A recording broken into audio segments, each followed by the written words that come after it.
নমস্কার, আমি গল্প পাঠে মৌ। গল্প পাঠ যদি আপনাদের ভালো লেগে থাকে তাহলে চ্যানেলটিকে অবশ্যই লাইক, শেয়ার ও সাবস্ক্রাইব করে পাশে থাকবেন। আজকের নিবেদন শ্রদ্ধেয় অনিল ভৌমিকের তুষারে গুপ্তধন এর পরবর্তী অংশ। রাত্রে ফ্রান্সিসরাও রাজবাড়িতে খেতে গেল। একটা বড় ঘরে খাওয়ার আয়োজন করা হয়েছে। সব এস্কিমো সৈন্যরা ওদের মাথা নুইয়ে সম্মান জানালো। ফ্রান্সিসকে বসতে হলো রাজা ও রানীর মাঝখানে। নেসার্কের মুখে পরে ফ্রান্সিস শুনেছিল এটা একটা নাকি দুর্লভ সম্মান। অন্য দেশের রাজা মহারাজাকে এই সম্মান দেওয়া হয়। অনেক রাত পর্যন্ত খাওয়া দাওয়া চলল। রাজা ওদের বিদায় জানাতে রাজবাড়ির প্রধান ফটক পর্যন্ত এলেন। তখনই ফ্রান্সিসকে জিজ্ঞেস করলেন, আপনারা কবে ফিরে যাবেন? কালকে দুপুর নাগাদ আমার দেশের উদ্দেশ্যে রওনা হব আমরা। রাজা বললেন, ধনভাণ্ডার দুভাগ করার দায়িত্ব মন্ত্রীকেই দিয়েছি। কাল সকালেই তোমার প্রাপ্য অর্ধাংশ পৌঁছে দেওয়া হবে। একটু আমতা আমতা করে ফ্রান্সিস বলল, যদি কিছু মনে না করেন আরেকটা অনুরোধ। বলো। ধনভাণ্ডারের বাক্সটা আমার খুব পছন্দ, বড় সুন্দর বাক্সটা। রাজা হেসে উঠলেন, এ আর বেশি কথা কি, ওটা তোমাকেই দেব। ওরা রাজার কাছে বিদায় নিয়ে চলে এলো নিজেদের আস্তানায়। পরের দিন সকাল থেকেই শুরু হলো ভাইকিংদের কর্মতৎপরতা। সবাই হাত লাগালো জিনিসপত্র গোছগাছ করতে। কথাবার্তা ডাকাডাকিতে মুখর হয়ে উঠল বাট্টাহালিড। ওরা যাবার আয়োজনে ব্যস্ত। তখনই রাজার বলগা হরিণে টানা স্লেজ গাড়িটা নিয়ে নেসার্ক এলো। গাড়িটায় এরিক দ্য রেডের অর্ধেক ধনভাণ্ডার সহ বাক্সটা রাখা। নেসার্ক ফ্রান্সিসকে বলল, রাজার নির্দেশে এই বাক্সটা সহ আপনাকে আঙ্গামাগাসালিক বন্দর পর্যন্ত পৌঁছে দিতে হবে। খাওয়া দাওয়া সেরে সবাই রওনা হওয়ার জন্য তৈরি হলো। রাজা, সোক্কাসন, মন্ত্রী, কয়েকজন অমাত্য এলেন ওদের বিদায় জানাতে। রাজা ফ্রান্সিসকে আলিঙ্গনে জড়িয়ে ধরলেন। তারপর ফ্রান্সিস এসে গাড়িতে উঠল। যাত্রা শুরু হলো। সকলেই খুশি, আবার স্বদেশে ফিরে যাচ্ছে। হৈ হৈ করে বরফের প্রান্তরের ওপর দিয়ে গাড়ি চালাতে লাগলো। দিনটা মেঘ আর কুয়াশায় মুক্ত। রোদ খুব উজ্জ্বল নয়, তবু অনেক দূর পর্যন্ত আলো ছড়ানো দেখা যাচ্ছে। চিৎকার করে ওরা কুকুরগুলোকে উৎসাহ দিচ্ছে। বাতাসে চাবুকের ঘায়ের শব্দ উঠছে। বেশ জোরেই চলল স্লেজ গাড়িগুলো। সবার সামনে ফ্রান্সিসের গাড়ি। নেসার্ক চালাচ্ছে গাড়িটা। ওই পথ দেখিয়ে নিয়ে চলেছে। তুষার আর বরফে ঢাকা প্রান্তরে পথ বলে কিছু থাকে না। শুধু দিক ঠিক করে গাড়ি চালাতে হয়। লক্ষ্য রাখতে হয় হিমবাহ আর গলা বরফের এলাকার দিকে। গাড়ি যেন হিমবাহ আর গলা বরফের মধ্যে গিয়ে না পড়ে। সামনে রয়েছে নেসার্ক। ও ওর অভিজ্ঞ দৃষ্টিতে সব দিকে নজর রেখে চলেছে। দুদিন বেশ নির্বিঘ্নেই কাটল। কিন্তু কোর্টল পৌঁছাবার আগের দিন বিকেলের দিকে কুয়াশায় চারিদিক অন্ধকার হয়ে এলো। ফ্রান্সিস গাড়ি চালক সবাইকে নির্দেশ দিল গাড়ি থামিয়ে আসন্ন ঝড়ের মোকাবিলা করতে। নইলে ঝড়ের মধ্যে যে কোনো গাড়ি দলছুট হয়ে যেতে পারে। ফ্রান্সিসের এই ব্যাপারে পূর্ব অভিজ্ঞতা ছিল। ওর নির্দেশ মতো গাড়িগুলো নিশ্চলভাবে দাঁড়িয়ে রইল। একটু পরেই শুরু হলো তুষার বৃষ্টি, আর সেই সঙ্গে প্রবল ঝোড়ো হাওয়ার ঝাপটা। কেউ কেউ কুকুরগুলোর আড়ালে বরফের ওপর উবু হয়ে রইল। ফ্রান্সিস এর আগেও ঝড়ের কবলে পড়েছে, কিন্তু আজকের ঝড়টা আরও প্রচণ্ড। নাক মুখ চাপা দিয়ে সে গাড়িতে বসে রইল। প্রায় সকলেরই একই অবস্থা। শুধু নেসার্ক আর সাংখু ঝড়ের মধ্যে বলগা ও কুকুরগুলোর পরিচর্যা করতে লাগলো। এগুলোর গায়ে জমা তুষার পরিষ্কার করে দিতে লাগলো গাড়ির লাগাম, দড়িদড়া ঠিক করতে লাগলো।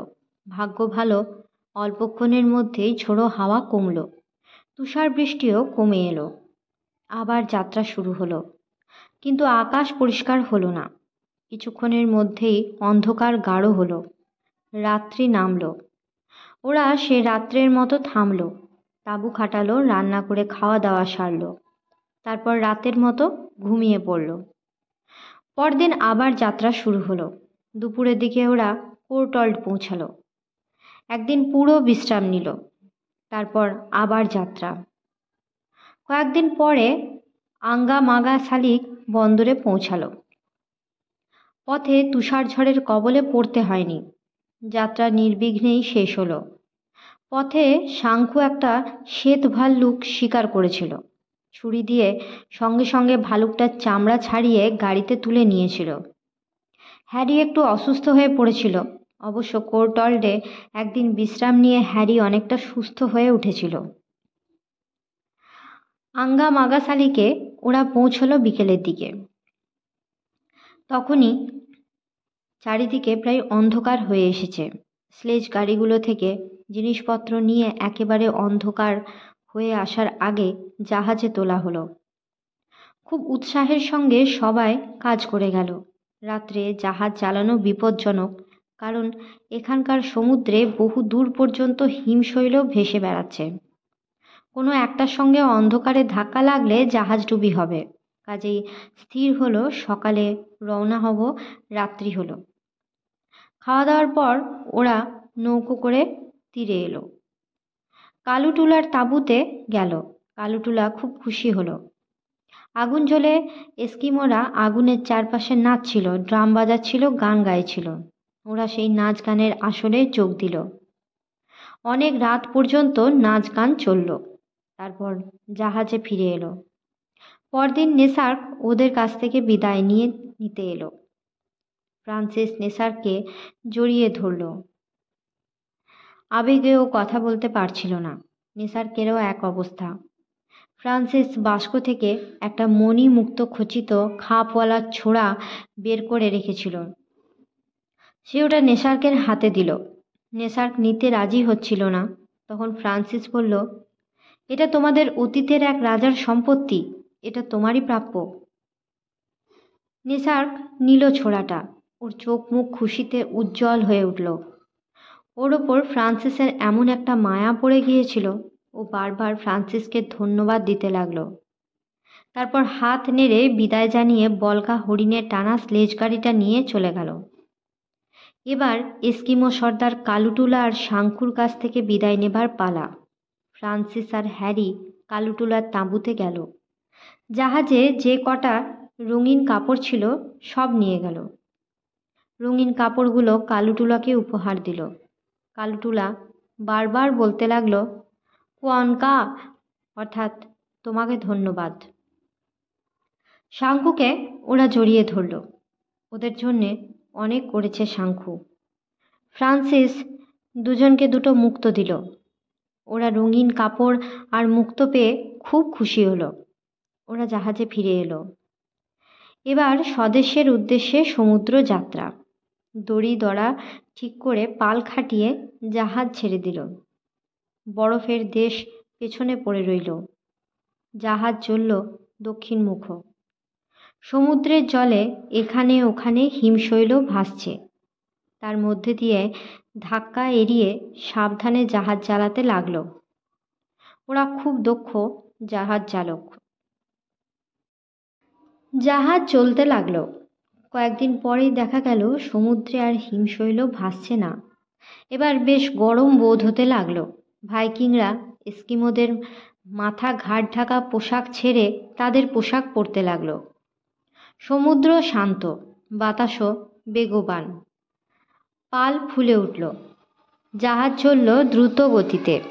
একদিন শুধু ঝোড়ো আবহাওয়ার মধ্যে পড়ল ওরা। কয়েক ঘন্টা পরেই সে আবহাওয়া আর রইল না। জাহাজ একদিন ভাইকিংদের দেশে পৌঁছল। তখন দুপুরবেলা। বন্দরে লোকজনের ভিড় ছিল। ফ্রান্সিসদের জাহাজ ভিড়লে অনেকেই ফ্রান্সিস আর হ্যারিকে চিনল। ওরা হৈ হৈ করে উঠল। কিছুক্ষণের মধ্যেই ফ্রান্সিসদের ফেরার খবর রাজধানীতে ছড়িয়ে পড়ল। হাজার হাজার লোক জাহাজঘাটায় এসে ভিড় করল। চিৎকার করে বলতে লাগলো, ফ্রান্সিস, তোমরা কি এনেছো, আমাদের দেখাও। অগত্যা ফ্রান্সিস ওর বন্ধুদের এরিক দ্য রেডের বাক্সটা নিয়ে গিয়ে দেখাতে বলল। ওরা বাক্সটা বাইরে নিয়ে এলো। কয়েকজন মিলে উঁচু করে বাক্সটা দেখাতে লাগলো। হিরে জহরত আর চুনি পান্নার কারু কাজ করা ছোড়া কুঠার দেখে ওরা অবাক হয়ে গেল। এবার বন্ধুরা অনেকে এসে বলল, ফ্রান্সিস, অনেক দিন আমরা বাড়ি ছাড়া, আমাদের বাড়ি যেতে দাও। ফ্রান্সিস কি আর করে, বলল, আমি আর হ্যারি থাকছি, রাজার সৈন্য না আসা পর্যন্ত আরও কয়েকজন থাকো, বাকিরা বাড়ি যাও। অনেকেই জাহাজ থেকে নেমে ঘোড়ার গাড়ি ধরতে ছুটল। ফ্রান্সিস বিস্কোকে বলল, তুমি বাড়ি যাওয়ার সময় রাজপ্রাসাদে আমাদের আসার সংবাদটা দিয়ে যেও। কিছুক্ষণ পরে দেখা গেল বেশ কিছু বন্ধু জাহাজে ফিরে এলো। একসময় বিস্কোও ফিরে এলো। ফ্রান্সিস আর হ্যারি এর অর্থ বুঝল না। কি ব্যাপার, ওরা সব ফিরে এলো কেন? ওরা সবাই কেমন ফ্রান্সিসকে এড়িয়ে এড়িয়ে যেতে লাগলো। ফ্রান্সিস যত ওদের ফিরে আসার কারণ জানতে চাইল, ওরা ততই কোনো কথা না বলে সরে সরে যেতে লাগলো। হ্যারি এবার বিস্কোকে ধরল, আড়ালে ডেকে নিয়ে বলল, কি হয়েছে বলো তো, তোমরা ফ্রান্সিসকে অমন এড়িয়ে এড়িয়ে যাচ্ছ কেন? বিস্কো একটু চুপ করে রইল।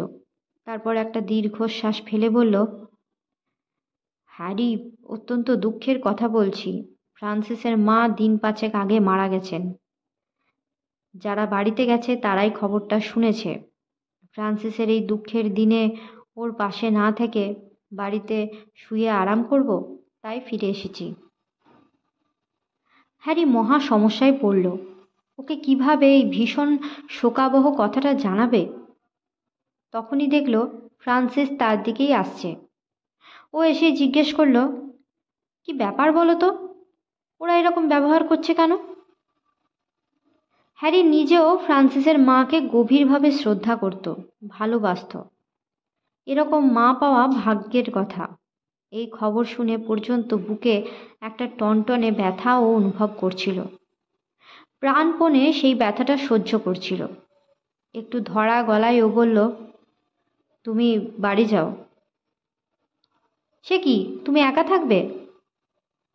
তা কেন, বিস্কো থাকবে, যারা ফিরে এসেছে তারাও থাকবে। ফ্রান্সিস এবার ঘুরে হ্যারির চোখের দিকে সরাসরি তাকালো। একটু গম্ভীর স্বরে বলল, কি ব্যাপার বলো তো, তোমাদের সকলের ব্যবহারেই আমি কেমন একটা অস্বাভাবিকতা লক্ষ্য করছি। মনে হচ্ছে তোমরা আমার কাছে কিছু লুকোচ্ছ। তুমি বাড়ি যাও। হ্যারি সহজ গলায় বলতে চেষ্টা করলো, কিন্তু পারল না। ওর গলার ব্যথা, কাতর ভাবটা চাপা থাকলো না। হঠাৎ ক্রুদ্ধ স্বরে চিৎকার করে উঠল ফ্রান্সিস, বাড়ি যাব না আমি। তারপর দ্রুত এগিয়ে হ্যারির গলার কাছে জামাটা মুঠো করে চেপে ধরে দাঁত চাপা স্বরে বলে উঠল, পরিষ্কার বলো, কি হয়েছে? হ্যারির প্রায় দম বন্ধ হয়ে আসার উপক্রম হলো। হ্যারি তবু চুপ করে রইল, কোনো কথা বলল না। হ্যারি, ক্রুদ্ধস্বরে ফ্রান্সিস বলে উঠল। হ্যারি শান্ত স্বরে বলল, আমার জামা ছেড়ে দাও। ফ্রান্সিস ওর জামা ছেড়ে দিল। হ্যারি আগের মতো শান্ত স্বরে বলল, দুঃখের সঙ্গে বলছি, কথাটা তুমি আমাকে বলতে বাধ্য করলে। হ্যাঁ হ্যাঁ, বলো। ফ্রান্সিস একটু হাঁপাতে হাঁপাতে বললে, 5 দিন আগে তোমার মা মারা গেছেন। ফ্রান্সিস কেমন যেন শূন্য দৃষ্টিতে ওর দিকে তাকিয়ে রইল। একটা কথাও বলতে পারল না। চোখের সামনে ও যেন কিছুই দেখতে পাচ্ছে না। ও আস্তে আস্তে জাহাজ ঘাটার সঙ্গে লাগিয়ে রাখা পাটাতন দিয়ে হেঁটে জাহাজ ঘাটায় নামল। বিস্কো ছুটে এলো হ্যারির কাছে। হাঁপাতে হাঁপাতে বলল, ওকে এই অবস্থায় একা ছেড়ে দিলে? বলেই ও ফ্রান্সিসের দিকে ছুটে যেতে গেল। হ্যারি ওকে আটকে দিল, বলল, ওকে একাই যেতে দাও, আমরা বরং জাহাজে থাকি।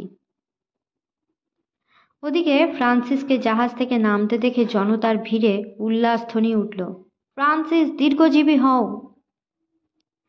ইতিমধ্যে সবাই ঘিরে ধরল ফ্রান্সিসকে। সকলেই ওর সঙ্গে করমর্দন করতে চায়, ওর গায়ে হাত দিতে চায়, কিন্তু ওর নিরাসক্ত উদাসীন ভাব দেখে সকলেই একটু আসক্ত হলো। ফ্রান্সিস দৃঢ় পায়ে ভিড়ের মধ্যে থেকে বেরিয়ে আসতে গেল। সবাই ওকে যাওয়ার পথ করে দিল। সে কোনো দিকে তাকালো না, সোজা গিয়ে একটা গাড়িতে উঠল। গাড়ি চলতে শুরু করলো। কেউই তার এই নিরাসক্ত ব্যবহারের কারণ বুঝল না, তবু দুপাশে ভিড় করে লোকেরা গাড়ির সঙ্গে সঙ্গে যেতে লাগলো। ফ্রান্সিস হঠাৎ চিৎকার করে উঠল, গাড়ি জোরে চালাও। গাড়ির কোচম্যান সঙ্গে সঙ্গে গাড়ির গতি বাড়িয়ে দিল।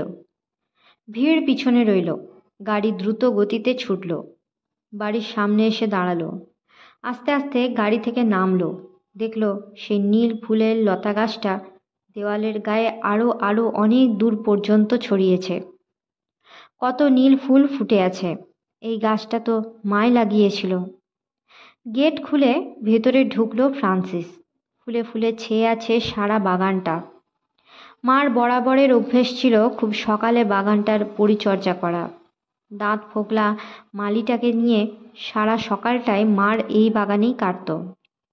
ফুল গাছের জটলার মধ্যে থেকে মালিটা তখনই উঠে দাঁড়ালো, হাতে বেলচা। বোধহয় ফুল গাছের নিচের মাটি আলগা করে দিচ্ছিল। ওকে দেখেও কিন্তু বরাবরের মতো ফোকলা দাঁতে হাসল না, কেমন চুপ করে এক দৃষ্টিতে ওর দিকে তাকিয়ে রইল। ফ্রান্সিস বাড়ির ভেতর ঢুকলো। সেখানে যে জিনিস থাকবার তাই আছে। মা যেমন করে ঘরদোর সাজিয়ে রাখত সেভাবেই সাজানো রয়েছে। ও নিজের ঘরে ঢুকলো। বিছানা আসবাবপত্র সব পরিচ্ছন্নভাবে গোছানো, যেমন বরাবর দেখে এসেছে। বিছানায় বসলো একটু, ভালো লাগলো না বসে থাকতে। ঘর থেকে বেরিয়ে গেল মার ঘরে, সব পরিপাটি সাজানো। বিছানাটা বরাবরের মতো সুচারুভাবে পাতা, যেন এক্ষুনি এসে শোবে।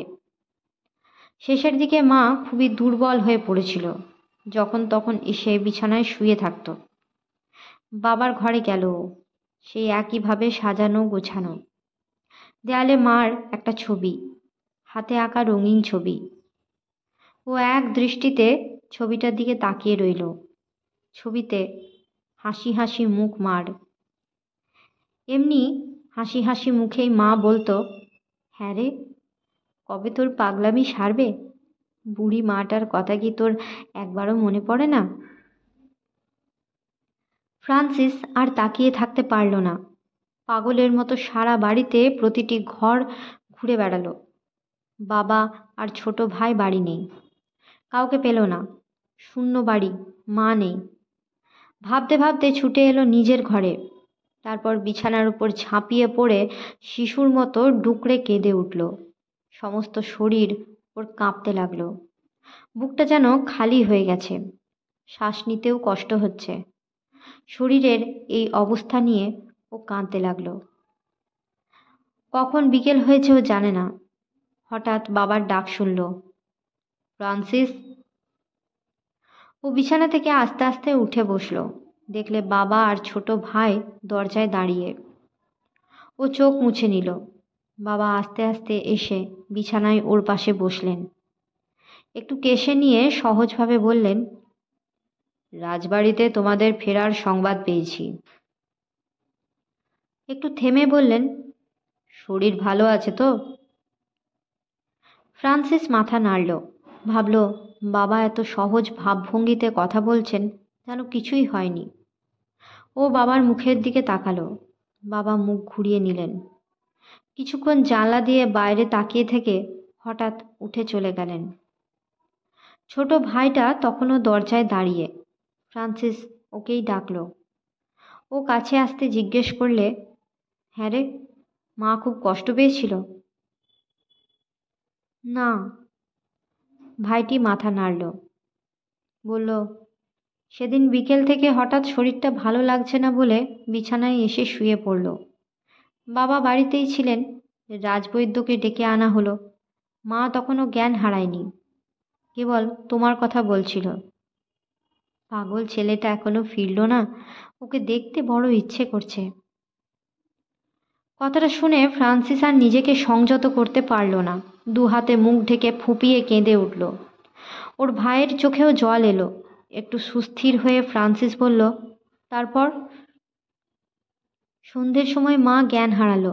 রাজবদ্যি ওষুধ টষুধ দিল, কিন্তু কাজ হলো না।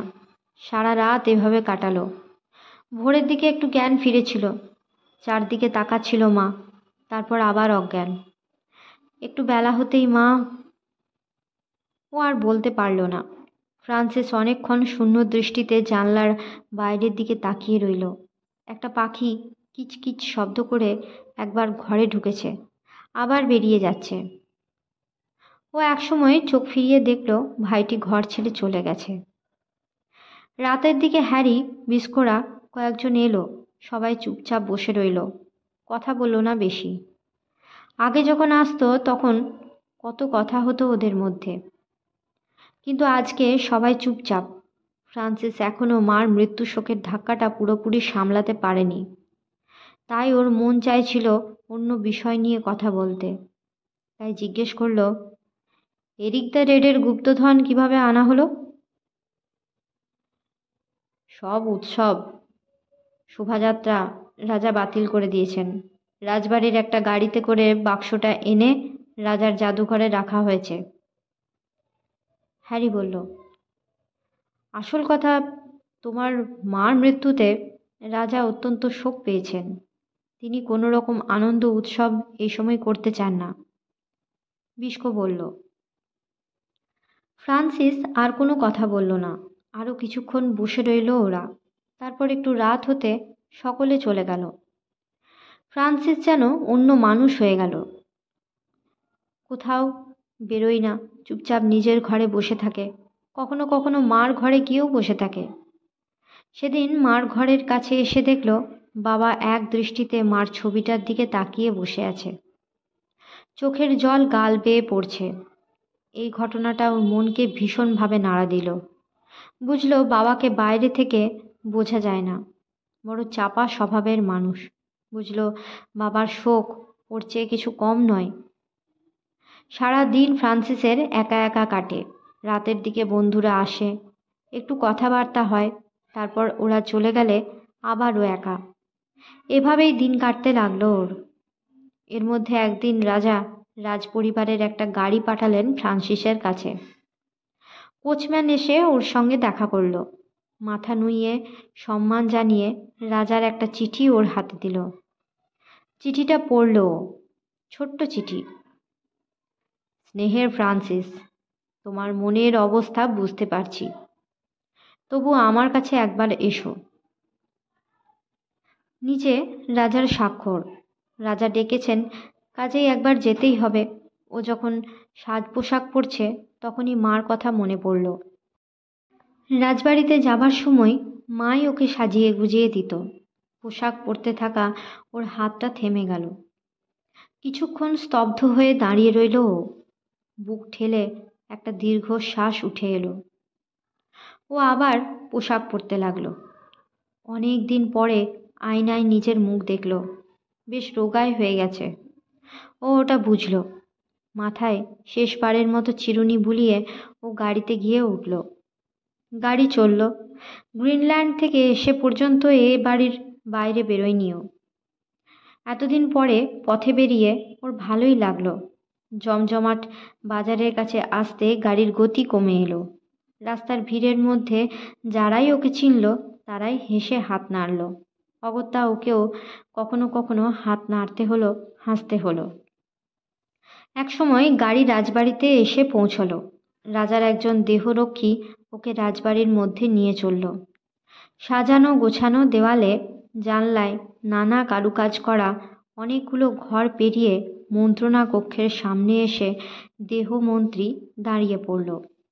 ঘরটা দেখিয়ে দিতে মাথা নুইয়ে সম্মান জানিয়ে দেহরক্ষী চলে গেল। ফ্রান্সিস ঘরে ঢুকে দেখল রাজা বসে আছেন। সামনে শ্বেত পাথরের বিরাট গোল টেবিল, আঁকাবাঁকা আবলুস কাঠের পায়াওয়ালা কয়েকটা সবুজ গদি আঁটা চেয়ার টেবিল চারপাশে পাতা। রাজাকেও মাথা নুইয়ে সম্মান জানালো। রাজা ওকে বসতে ইঙ্গিত করলেন। রাজা কিছুক্ষণ চুপ করে রইলেন, তারপর বললেন, ফ্রান্সিস, তোমার মার মৃত্যুতে আমরা গভীর শোক পেয়েছি। রাজবাড়ির উৎসবে উনি বড় একটা আসতেন না, তবু যে কদিন তার সঙ্গে কথা বলেছি তার কথাবার্তা ব্যবহারে এটা বুঝেছিলাম উনি খুব শিক্ষিতা ও রুচিশীলা মহিলা ছিলেন। রাজা থামলেন। ফ্রান্সিস কি বলবে বুঝে উঠতে পারল না। ও চুপ করে রইল। রাজা একটু কেশে নিয়ে বললেন, তোমাকে যে কারণে ডেকে পাঠিয়েছি সেটা বলি। বলুন। এরিক দ্য রেডের যে ধনসম্পদ তুমি এনেছ সেটা কি করতে চাও? আপনি যা ভালো বুঝবেন করবেন। তা হয় না ফ্রান্সিস। এনর সোক্কাসন এটা ব্যক্তিগতভাবে তোমাকেই দিয়েছেন। তুমি যা বলবে তাই হবে।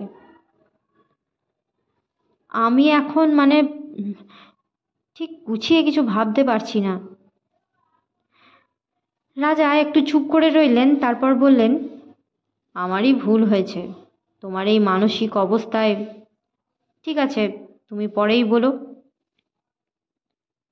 তাহলে আমাকে যাবার অনুমতি দিন।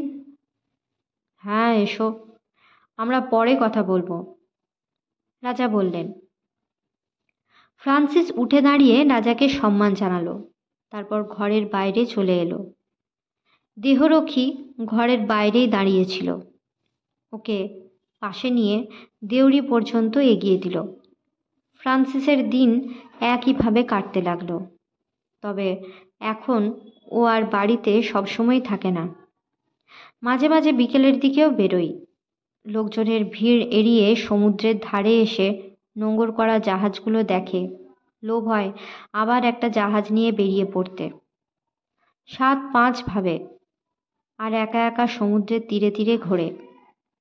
একদিন এইরকম সমুদ্রের তীরে বেড়াচ্ছে, লক্ষ্য করেনি রাজবাড়ির একটি সুদৃশ্য ঘোড়ার গাড়ি ওর কাছাকাছি এসে থামল। ও নিজের মনেই সমুদ্রের দিকে মুখ করে হাঁটছিল। ঝালর লাগানো রঙিন পোশাক পরা রাজবাড়ির কোচম্যান ওর সামনে এসে দাঁড়ালো। মাথা নুইয়ে সম্মান জানিয়ে বলল, আপনাকে রাজকুমারী ডাকছেন। ফ্রান্সিস ঘুরে তাকিয়ে দেখল রাজকুমারী মারিয়া একা গাড়িটায় বসে আছে। ওকে দেখে মৃদু হাসল। ও গাড়িটার কাছে এগিয়ে গেল, রাজকুমারীকে মাথা নুইয়ে সম্মান জানালো। রাজকুমারী বলল, খুব যদি ব্যস্ত না থাকেন আমার গাড়িতে আসতে পারেন। ফ্রান্সিস একটু দ্বিধায় পড়ল। ওর মন চাইছিল একা একা ঘুরে বেড়াতে, কিন্তু ওদিকে রাজকুমারীর আমন্ত্রণও উপেক্ষা করা যায় না। অগত্যা ও গাড়িতেই উঠল। রাজকুমারীর নির্দেশে গাড়ি চলল। ঝলমলে পোশাক পরা রাজকুমারী গাড়ির ভেতরে একটা তৃপ্তিদায়ক সুগন্ধ, ডুবন্ত সূর্যের আলো আর ঘোড়ার পায়ের শব্দ, এই সব কিছু হঠাৎ ওর ভালো লাগলো। রাজকুমারীর সেই উচ্ছলতা আজকে নেই। হয়তো শোকগ্রস্ত ফ্রান্সিসের সামনে সেটা বেমানান লাগবে, এই জন্যেই রাজকুমারী চুপ করে রইল। গাড়ি চলল।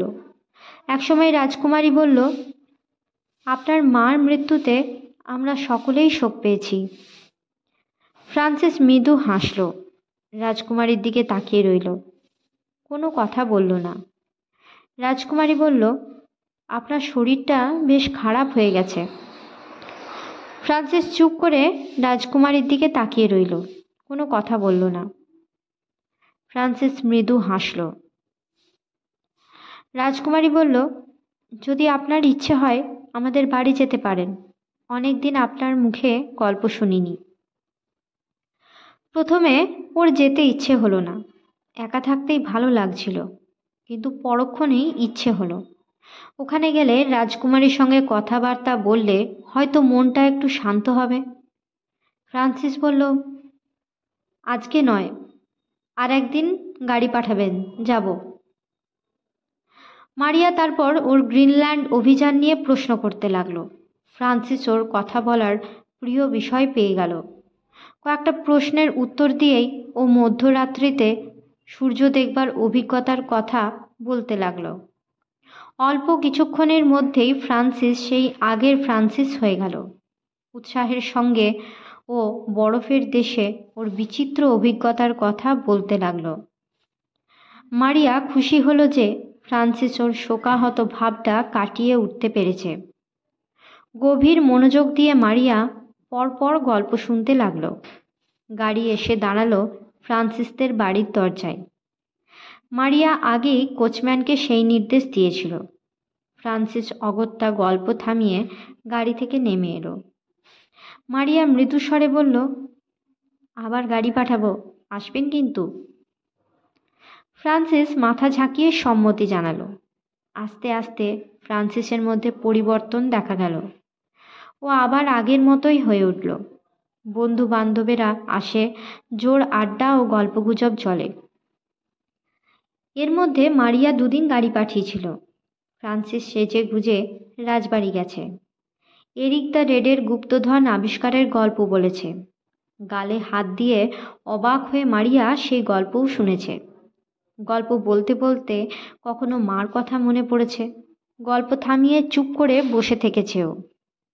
মারিয়া বুঝতে পেরেছে সেটা।